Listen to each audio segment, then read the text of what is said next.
Well, the Lotus Type 38 chassis number 1 may be the greatest racing car of all time. The footage of Dad, when he won the race, dancing down the pit lane, waving at Jimmy and then running into victory lane. Dad was 37 years old, winning the greatest race in the world. To do it in such style, I mean, the car looks fantastic, the green and yellow and the wild yellow exhaust pipes as well. My God, what an adventure that must have been. I think we put all those things together, and that's why the 38 is such a special car. And it hasn't run since. It's been in the Henry Ford Museum. And for Classic Team Lotus to be entrusted with the restoration to running condition is really the pinnacle of my career.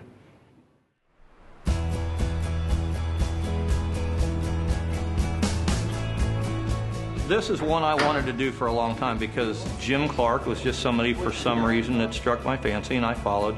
And so getting to work on the car he won Indy with is a pretty big deal. The objective is to make sure it runs and everything's working on it, so that people can watch it go up the hill at Goodwood making lots of noise with Sir Jackie Stewart driving it. It's going to be just a fantastic weekend down there, I'm sure. Yeah, we can take it. We wanted to have kind of a flagship car representing the museum and the racing collection that could go out and drive around on a track and do demonstrations. And, you know, what better car than the '65 Indy winner? It's a historical piece, and, you know, arguably probably one of the most historic Indy cars that exists. So to get it back to original is a big thing for them, as well as Lotus and Lotus fans. It's gonna get loud. Here. Okay. Yep.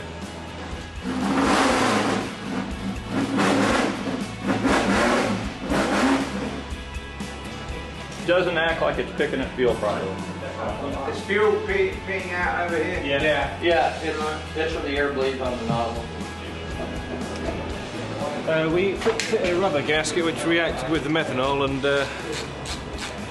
they just disintegrated basically. So we had a bit of a fuel leak. So we're now fitting these cork ones. So these are just little teething problems which we come across really on every sort of job. But yeah, so I'll be happy when it's perfect. These things can be temperamental. You know, they were back in the day, and they haven't changed any now. I mean, this is the original engine, and that's part of the problem. These spark plugs are a little colder than what we'd normally run. I mean, I'm sure they were fine for a 500-mile race back in '65, but for what we're doing here, we should probably have some hotter plugs in it. So we're going to get some in the morning. There you go. Have some spark plugs. Yeah, that's looking like it. That look good. Nice.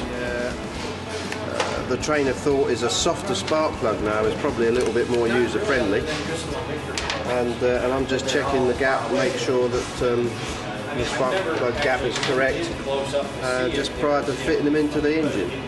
There's so many different variables that can cause problems, and so you just kind of have to start here and just take it one step at a time until you find a problem. Quietly optimistic. I try and do the best job I can, and if it's not going right, you do put a bit of pressure on yourself to get it right.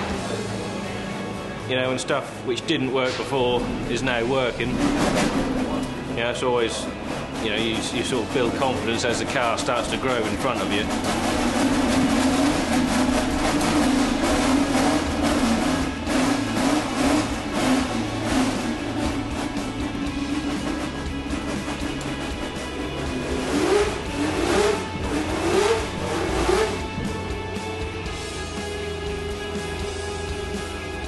I'm very privileged, very lucky to be in the position to drive it, along with many of the other cars that I've driven. At first I'll feel very nervous because obviously we don't want to see anything happen to the car. You know, with Chris driving, we put our trust in him. He's an excellent driver. You know, we've seen his record, and, you know, amazing to have someone like him drive it. You know, someone who's worked for Lotus for so long.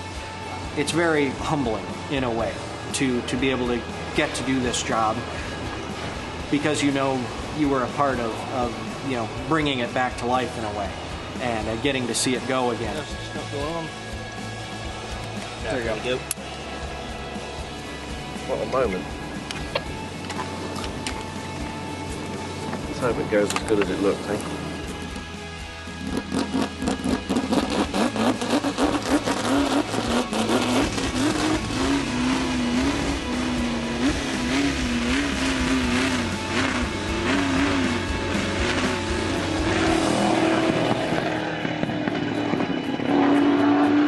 First time it's moved for 45 years.